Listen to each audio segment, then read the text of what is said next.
What's the meaning of chapped?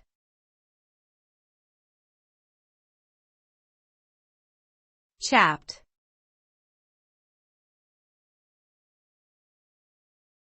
Chapped.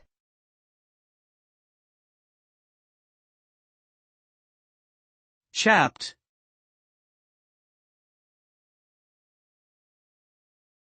Chapped.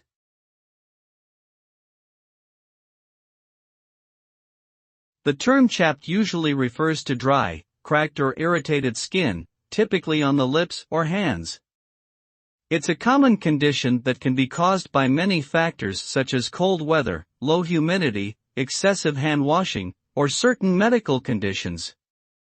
When skin becomes chapped, it can feel rough, tight, and painful.